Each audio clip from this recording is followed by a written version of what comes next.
Friends, स्वागत है आप सभी का फिर से एक बार हमारे चैनल चेतन एकेडमी पर इवैल्यूएशन ऑफ डबल इंटीग्रेशन की सीरीज में आगे बढ़ते हुए आज हम कवर करने जाएंगे evaluation of the area by using the double integration. इसके पहले जो पार्ट हमने कवर किया था उसमें हमने सिंपली डबल इंटीग्रेशन को कैलकुलेट किया था। अब डबल इंटीग्रेशन में बेसिकली देखा जाए तो हमने जो डेफिनेशन देखा था डबल इंटीग्रेशन का वो ये होता था कि double integration over the region R F of X Y dx dy। ये सिंपली ये फंक्शन होता था हमारा कोई भी एक्स वाई का, उस फंक्शन को हम एक्स और वाई का रिस्पेक्ट में इंटीग्रेशन करते थे। कैपिटल आर जो है बाउंडेड रीजन होता था, डिफरेंट कर्व का एक बाउंडेड रीजन हमको देखने को मिलता था। उस पर्टिकुलर रीजन में हम देखते थे कि हमारा जो एक्स है वो कहां से कहां तक वेरी हो रहा है, वाई कहां से कहां तक वेरी हो रहा है। मतलब कुल मिला के बेसिकली यहाँ पे जब हमने डबल इंटीग्रेशन का एवेल्युएशन किया तो हमारा पर्पस होता था कि एक्स और वाई की लिमिट्स निकालें। लिमिट्स निकालने के लिए हमने 3 डिफरेंट केसेस डिस्कस किए थे। केस 1 में जब दोनों इंटीग्रेशंस की लिमिट कांस्टेंट फॉर्म में हो, केस 2 में हमने देखा कि जब एक लिमिट कांस्टेंट हो दूसरी वेरिएबल टाइप की, और केस 3 में हमने देखा कि जो आर है वो किन्हीं दो डिफरेंट कर्व से बाउंडेड हो। तो ऐसी सिचुएशन में हमने कई सारे जो है न्यूमेरिकल भी कवर किए। इस पे बेस्ड आज हम बात करेंगे एरिया की। तो एरिया निकालने के लिए जब हमने ज्योमेट्रिकल इंटरप्रिटेशन इसका कवर किया था डबल इंटीग्रेशन का, तब ये बहुत अच्छे से सीखा था कि यदि यहाँ पे एफ ऑफ एक्स वाई जो है फंक्शन हमारा, if the functional value of F of X Y is unity और 1, तो ऐसे सिचुएशन में जो हमारा डबल इंटीग्रेशन बनेगा आर dx dy, यदि एफ ऑफ एक्स वाई का वैल्यू यहाँ पे 1 हो जाए तो हम ये कहेंगे कि ये जो डबल इंटीग्रेशन है अब एरिया को रिप्रेजेंट करेगा। अब यदि एफ ऑफ एक्स वाई का वैल्यू 1 के अलावा कुछ और था तो हम ये कहते थे कि जो भी हमारा रीजन होता था उस पर्टिकुलर रीजन का जो वॉल्यूम होता था वो इस डबल इंटीग्रेशन के माध्यम से हम निकालते थे। हमने ज्योमेट्रिकल जब मीनिंग देखा था डबल इंटीग्रेशन का तो बहुत अच्छे से सीखा था कि कब वॉल्यूम जनरेट होता है और कब एरिया जनरेट होता है। तो एरिया के लिए कंडीशन याद है, एफ ऑफ एक्स वाई का वैल्यू हमेशा होना चाहिए 1। अब यदि यहाँ पे बात करते हैं कि डबल इंटीग्रेशन के लिए जो रीजन आर होगा, जो एरिया फाइंड आउट करेंगे, आर रीजन कैसा होना चाहिए।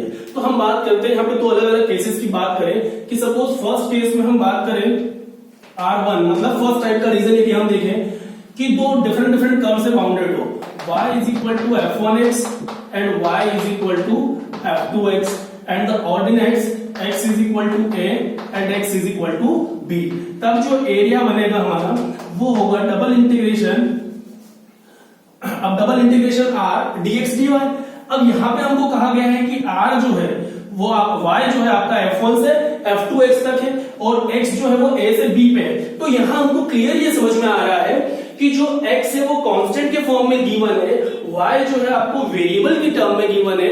मतलब पहले जो है इंटीग्रेशन होगा y का, फिर लिमिट इंटीग्रेशन होगा x लिमिट के लिए। तो हम जो पहले इंटीग्रेशन बाद में जो इंटीग्रेशन होता है उसको हम बाहर लिखते हैं, x is equal to a to b and then y is equal to f1x to f2x। पहले इंटीग्रेशन होगा y के लिए एंड देन x के लिए। तो इस प्रकार यदि आपका रीजन r नहीं तो डिफरेंट कर्व से बाउंडेड हो, कर्व हमको कैसा दिया y in terms of x और यहाँ पे x का हमको कांस्टेंट फॉर्म दिया हो, तो इस प्रकार से हम इंटीग्रेशन करेंगे।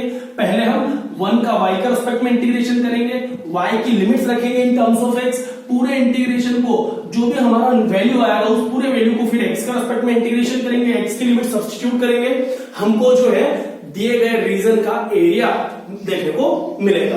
अब यहाँ पे यदि हम बात करें कि रीजन यदि हमको ऐसा गिवन हो, सपोज हम सेकेंड केस यहाँ पे डिस्कस करना चाहें कि हमको जो रीजन है वो ऐसा गिवन हो कि x is equal to f1y and x is equal to f2y and the ordinates are y is equal to a to y is equal to b।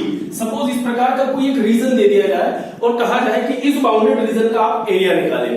तो ऐसी सिचुएशन में हम जानते हैं कि जो हमारे डबल इंटीग्रेशन के माध्यम से एरिया होता है r dx dy। अब यहाँ पे जो है वो x वेरिएबल फॉर्म में गिवन है और हम हमेशा जानते हैं ये बात कि पहले हम वेरिएबल लिमिट को सॉल्व करें, मतलब पहले इंटीग्रेशन होगा x के लिए तो बाद में होगा y is equal to a to b और फर्स्ट हम करेंगे x is equal to f1y to f2y and then dx फिर dy। इस प्रकार हम x को y लिमिट के लिए पहले सॉल्व करें, x को y की टर्म में लिखें, पहले x के लिए इंटीग्रेशन करें, जो वैल्यू आएगी उसको y के लिए इंटीग्रेट करें, y की लिमिट रखें। हमको बाउंडेड रीजन का इन कर्व से जो रीजन बाउंडेड होगा उसका एरिया बड़ी आसानी से देखने को मिल जाएगा। अब यहाँ आवश्यक नहीं कि हर बार हमको इस प्रकार के डिफरेंट बाउंडेड कर्व का ही एरिया निकालने को कहा जाए। हो सकता है किसी केस में, जैसे आज हम जो फर्स्ट एग्जांपल कवर करने जा रहे हैं, यहाँ पे हमको दिया गया है कि find the whole area of the ellipse. ये कहा जा सकता है कि सर्कल का एरिया निकालो, एलिप्स का एरिया निकालो, किन्हीं दो अलग अलग कर्व, सपोज एक आपको दे दिया जाए y is equal to X square, X is equal to Y square, इन दो कर्व का जो बाउंडेड रीजन है आप वो निकालो। कहा जाए कि एक सर्कल एक स्ट्रेट लाइन है, दोनों का बाउंडेड रीजन का आप एरिया निकाले। तो यहाँ पे आपके पास सिचुएशन जो है वो कई प्रकार की जनरेट हो सकती है। कॉन्सेप्ट क्लियर है? कॉन्सेप्ट जो है हमारा बस वो यही है कि हमें हर लिहाज से बस ये देखना होगा कि हमें कर्व किस प्रकार का गिवन है, उस कर्व की ट्रेसिंग करनी है। Strip parallel to X axis ले या पैरेलल टू वाई एक्सिस ले, उसके अकॉर्डिंग हम वेरिएबल लिमिट सेट करेंगे, या तो एक्स की टर्म में या फिर वाई की टर्म में। क्लियर? अब लेते हैं इस पर बेसिक न्यूमेरिकल। तो न्यूमेरिकल की यदि बात की जाए तो अब हमको एक एलिप्स का एरिया फाइंड आउट करना है। अब एलिप्स का एरिया निकालना है तो सबसे पहले हम एलिप्स का एक स्ट्रक्चर तैयार करें, देखें कि एलिप्स कैसा होता है। अब देखिए यहाँ पे भी हम बात करें तो ये हुआ हमारा एक्स एक्सिस, ये हुआ वाई एक्सिस, ये हुआ ओरिजिन ओ। अब एलिप्स का स्ट्रक्चर देखिए तो एलिप्स दो प्रकार से होते हैं। एलिप्स में एक मेजर एक्सिस होता है, एक माइनर एक्सिस होता है। डिपेंड करता है कि आपका मेजर एक्सिस कौन सा है, माइनर एक्सिस कौन सा है। अब यदि ए की वैल्यू बी से बड़ी हो गई तो एक्स एक्सिस आपका मेजर एक्सिस होगा, and B is less than A. तो जो यदि b जो है वो बड़ा हो जाएगा a से, तो सिचुएशन में हम कहेंगे कि y जो है हमारा मेजर एक्सिस होगा। अब यहाँ पे a और b का नेचर हमको नहीं गिवन है, कभी कभी एग्जाम में क्वेश्चन में गिवन भी होता है कि a इज ग्रेटर देन और इक्वल टू b, तो उस प्रकार हम तय कर लेते हैं कि मेजर और माइनर एक्सिस क्या क्या होने चाहिए। चूंकि यहाँ पे हमको कुछ नहीं गिवन है तो हम हमारी इच्छा से जैसा चाहे वैसा एलिप्स जो है वो ड्रॉ कर सकते हैं। तो हम x को मेजर एक्सिस मानते हुए यदि एक एलिप्स का स्ट्रक्चर तैयार करें तो कहीं ना कहीं हमको इस प्रकार का एक एलिप्स जो है वो देखने को मिलेगा। अब इस एलिप्स का हमें एरिया निकालना है। हम अच्छी तरह जानते हैं कि एक्स एक्सिस का जो इंटरसेप्ट है वो यहाँ पे ए पॉइंट पे होगा। अब चूंकि ए एक जनरल पॉइंट होता है, 1 2 3 4 नंबर फॉर्म में होता है, तो हम कहीं ना कहीं स्केलिंग करते हैं, बट यहाँ आप अपने हिसाब से सेट कर सकते हैं कि सपोज ये जो है पॉइंट ए है। अब एक्स एक्सिस पे ए डिस्टेंस पे है तो y पूरे एक्स पे 0 होगा। अब ये पॉइंट जो है यहाँ y एक्सिस का इंटरसेप्ट हमको b दिया है तो पूरे y पे x हुआ 0 और यहाँ पे अपने को मिला b। अब उसी प्रकार यदि हम इसको कहें o, इस पॉइंट को हम कहें कैपिटल A, इसको यदि कहें हम b, तो a का जस्ट रिवर्स हम इसको कह सकते हैं a डैश। तो a डैश के कोऑर्डिनेट्स भी हमें पता होंगे -a, 0, और यदि इसको हम b डैश कहें तो b डैश के कोऑर्डिनेट्स भी हम बता सकते हैं 0, -b। इस प्रकार हमने एलिप्स देखा। अब इस एलिप्स का हमको एरिया निकालना होगा। अब इसका एरिया निकालने के लिए देखो हमारे पास दो प्रकार की चीजें यहाँ पे तैयार होती है कि या तो हम इस एलिप्स के किसी एक क्वाड्रेंट का एरिया निकाल लें और उस एक क्वाड्रेंट के टोटल एरिया को 4 से मल्टीप्लाई कर दें, क्योंकि जो एलिप्स है वो 4 इक्वल पार्ट्स में यहाँ पे ब्रेक किया गया है। चारों क्वाड्रेंट्स में इक्वली पार्ट यहाँ पे हमको देखने को मिल रहा है। तो या तो हम इस शेडेड रीजन का पहले एरिया निकाल लें and then we will multiply this area by 4 to get the whole area of the ellipse. अब यहाँ पे यदि हम ऐसा काम करते हैं, अब हम चाहे तो पूरे एलिप्स का एक साथ एरिया भी निकाल सकते हैं, पर चाहे तो एक पार्ट का एरिया निकालें 4 से मल्टीप्लाई करें। कन्वीनियंट यही होता है कि एक पार्ट का एरिया निकालें और उसको हम 4 से मल्टीप्लाई कर दें तो हमको पूरे एलिप्स का जो है कंप्लीट एरिया देखने को मिल जाएगा। अब यहाँ पे यदि हम बात करें कि इस शेडेड रीजन का हम एरिया निकालें तो देखिए हम जानते हैं कि एरिया जो है एलिप्स का वो क्या बन जाएगा, यहाँ पे area of the whole ellipse, area of the whole ellipse is equal to 4 times of area of OAB। Clear? अब हम जानते हैं कि OAB का जो एरिया होगा उसका जो 4 गुना होगा, 4 टाइम होगा, वो पूरे एलिप्स का एरिया होगा। अब यहाँ पे हमको एक स्ट्रिप तैयार करनी पड़ेगी। अब मान लो हम strip parallel to y axis ले लें तो हम ये अच्छी तरह जानते हैं कि पूरे x एक्सिस पे y जो है वो 0 होता है और पूरे y एक्सिस पे जो आपका x है वो 0 होता है। अब यहां बात की जाए कि x जो है, अब यदि स्ट्रिप हमने पैरेलल टू y एक्सिस लिया है मतलब ये तो तय हो गया है कि y कर्व टू कर्व लेंगे, y की वेरिएबल लिमिट लेंगे और x की कांस्टेंट लिमिट। तो यहाँ पे यदि बात की जाए तो देखिए लिमिट्स की यदि बात करें यहाँ पे हम लिमिट्स निकाल के रख लें तो देखिए x जो है वो 0 से लेके a तक वेरी हो रहा है, दिख ही रहा है हमें। अब y की बात करें तो स्ट्रिप जो है नीचे कहां टच हो रहा है, y इज इक्वल टू 0 पे, तो y का जो लिमिट है वो 0 से स्टार्ट होगा। और ऊपरी हिस्से की बात की जाए तो ऊपर किस कर्व को टच कर रहा है, पूरा एलिप्स को, और एलिप्स का जो इक्वेशन है वो हमारा क्या है, x square upon a square plus y square upon b square is equal to 1। अब यदि यहां से आप y का वैल्यू निकालें तो देखिए क्या मिल जाएगा हमको, y का value y square upon b square is equal to 1 minus X square upon a square, तो y square is equal to b square into 1 minus X square upon a square, या हम ये कहें कि b square into a square minus X square और upon में a square. ये value मिला हमें y स्क्वायर का। तो y का जो वैल्यू है स्क्वायर रूट करें दोनों तरफ तो हमें क्या मिलेगा, b upon a root over a square minus X square. तो इस प्रकार से y की जो है हमको मिल गया, स्ट्रिप का अपर बाउंड जो है वो y कहां पे मिल रहा है, b by a root over a square minus a square. Strip का लोअर बाउंड जो है y इज इक्वल टू 0, तो y का लिमिट 0 से लेके b by a root over a square minus X square पे देखने को मिल रहा है। अब हमें करना क्या होगा, यहाँ पे इन लिमिट्स को दिए गए फॉर्मूले में हमको सब्स्टिट्यूट करना है। अब हम ये जानते हैं कि एरिया जो होता है 4 टाइम, अब एरिया ऑफ OAB, और हम जानते हैं कि एरिया का फॉर्मूला होता है double integral over the region r dx dy, तो 4 time of double integral over the region r, या r यहाँ कौन सा रीजन है, यहाँ रीजन भी हमारा स्पेसिफाइड है, r की जगह आप लिख सकते हो OAB then dx and dy। Clear.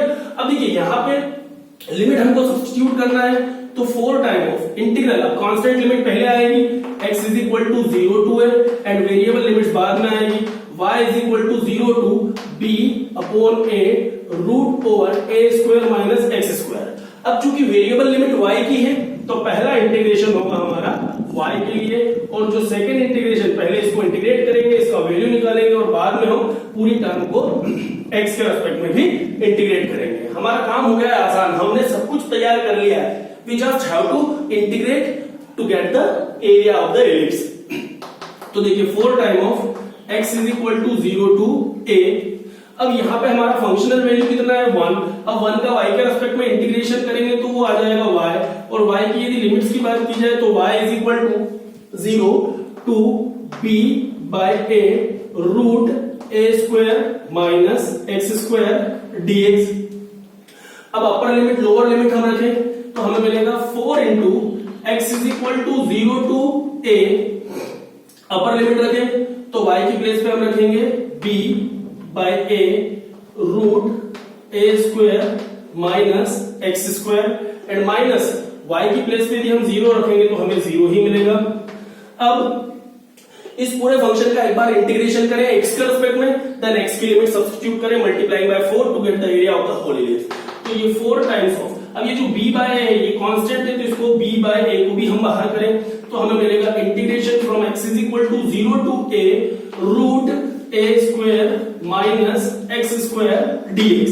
अब देखिए ये इंटीग्रेशन किसका हमको करना है, यहाँ पे root square root over a square minus X square. हम फॉर्मूला तो जानते हैं, क्लास 12 में हमने पढ़ा है कि root a square minus X square का जो इंटीग्रेशन होता है वो होगा x by 2 root a square minus X square plus a square by 2 sine inverse x by a। अब यहाँ हमारे पास दो चॉइस है, या तो हम फॉर्मूला लगा दें फिर लिमिट रख दें, या नहीं करना हो तो सब्स्टिट्यूशन मेथड से भी हम इस इंटीग्रेशन को एवेल्युएट कर सकते हैं। अब सब्स्टिट्यूशन में जब a square minus X square type का फंक्शन होता था तो हम 12th में ये चीज भी सीखते हैं कि x की जगह हम a sin थीटा या a cos थीटा पुट कर दें। अब यहाँ यदि आप x की जगह a sin थीटा पुट करेंगे तब भी इंटीग्रेशन आपको बड़ी आसानी से सॉल्व करने के लिए मिल जाएगा। यदि फॉर्मूला याद है तो फॉर्मूला लगाएं, नहीं याद है तो सब्स्टिट्यूशन ले लें, x को a sin थीटा पुट करें, dx की जगह a cos theta d theta हो जाएगा, लिमिट आपकी 0 टू पाई बाय 2 हो जाएगी और इंटीग्रेशन बड़ी आसानी से आपका सॉल्व हो जाएगा। डिपेंड करता है कि हम फॉर्मूला यूज कर रहे हैं या सब्स्टिट्यूशन पे जा रहे हैं, दोनों में से कोई एक चॉइस हम ले सकते हैं। अभी चूंकि हम फॉर्मूला यूज करें तो ये 4b बाय a। अब root a square minus X square का फॉर्मूला हमारे सामने है, x by 2 root over a square minus X square plus a square by 2 and sine inverse x by a। Sine inverse x by a, और limit जो है वो x की 0 से लेके a तक। Clear? 4b by a x is equal to 0 to a, and formula हमने apply किया x by 2 root a square minus x square plus a square by 2 sine inverse x by a। अब हमें बस limit substitute करना है। अब हम limit put करें, देखें क्या आंसर आता है।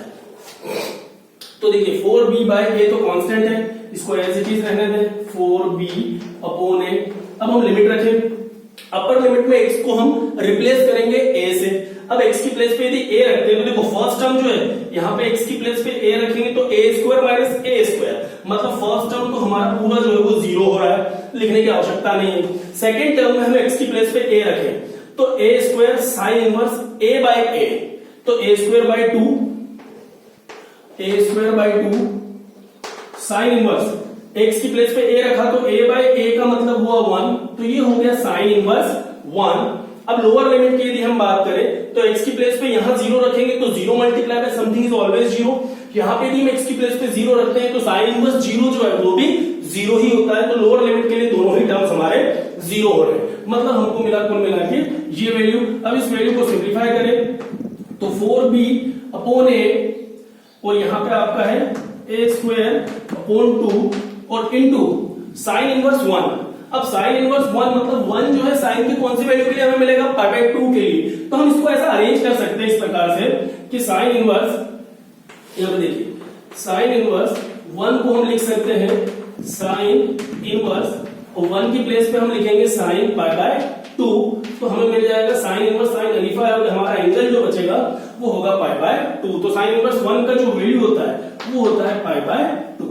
अब इसको थोड़ा सा सिंप्लीफाई करें तो देखिए 2 2 4, 4 से 4 कैंसिल, ये a और a स्क्वायर कैंसिल, तो पाई a b, ये आया pi a b which represents the whole area of the ellipse. हम पहले से जानते हैं, हमें स्टैंडर्ड कर्व दिया गया है, जो कर्व गिवन है वो है स्टैंडर्ड कर्व है। एलिप्स हुआ, सर्कल हुआ, इनका एरिया हमें पहले से पता होता है। निकालने का तरीका था डबल इंटीग्रेशन के माध्यम से हम बड़ी आसानी से किसी भी कर्व का एरिया निकाल सकते हैं, दो डिफरेंट कर्व के बाउंडेड रीजन का एरिया निकाल सकते हैं। यहाँ एक तरीका और बनता है। अब मान लिया जाए मुझे एक क्वाड्रेंट का एरिया नहीं निकालना है, मैं चाहता हूं कि 4 से मल्टीप्लाई नहीं करना है, मुझे पूरे एलिप्स का एक साथ एरिया निकालना है। तो हम क्या कर सकते थे, यहाँ पे एक काम और किया जा सकता था कि ये जो स्ट्रिप है ना, कर्व के ऊपरी हिस्से से निचले हिस्से तक हम पूरा इसको एक्सपांड कर देते। यदि यहाँ पे हम इसको टच नहीं करते और स्ट्रिप को पूरा नीचे तक लेके आते हैं यहाँ पे। अब यदि स्ट्रिप को हम रोटेट करते पूरे कर्व के अलोंग, तो देखिए क्या होता, लोअर बाउंड जो है वो भी कर्व है एलिप्स, और अपर बाउंड भी एलिप्स है। यहाँ तो एक्स एक्सिस से बाउंड था, अब जो है हमने क्या किया कि शेडेड रीजन में इसको हटा दिया, और हम चाह रहे हैं कि पूरे एलिप्स का एक साथ एरिया निकालें, एक क्वाड्रेंट का निकालते हुए पूरे एलिप्स का एक साथ एरिया निकालें। तो हमको ये देखना होगा कि निचला हिस्सा कौन सा है, ऊपरी हिस्सा कौन सा है। तो यहाँ हमने देखा था Y square is equal to B square A square minus X square upon A square. अब यदि आप करते तो y का वैल्यू आता प्लस माइनस, मतलब निचला हिस्सा जो है वो y के नेगेटिव में जा रहा है, तो आप y का नेगेटिव वैल्यू लेते माइनस बी बाय ए रूट ओवर ए स्क्वायर माइनस एक्स स्क्वायर से ऊपरी हिस्सा जो होता है अपना प्लस बी बाय ए रूट ओवर ए स्क्वायर माइनस एक्स स्क्वायर। अब यहीं पे यदि हम x की बात करते तो एलिप्स जो है लेफ्ट हैंड कहां से उसका स्टार्ट हुआ है, एडेश से कहां तक जा रहा है, a तक। तो एडेश से a तक x का लिमिट देखें तो माइनस a टू a होता। यदि हम स्ट्रिप को इस तरह से अरेंज करते तो जो लिमिट्स होती हमारी, x की लिमिट हो जाती माइनस a टू है और y की लिमिट होती minus b by a root over a square minus X square से लेके plus b by a root over a square minus X square. अब यदि इन लिमिट्स को यहाँ पे हम रखते और फिर इंटीग्रेट करते तब भी हमारा आंसर पाई ए बी ही होता। ठीक है, तो इस प्रकार हम चॉइस हमारी होती है कि हम कैसा काम करना चाह रहे हैं। उम्मीद करेंगे आपको आज का लेक्चर समझ में आया होगा, वीडियो पसंद आया होगा। फ्रेंड्स, यदि आपको वीडियो पसंद आया है तो प्लीज आप वीडियो को लाइक करें, अपने फ्रेंड्स के साथ शेयर करें और चैनल को सब्सक्राइब जरूर करें। Thank you very much. Thanks.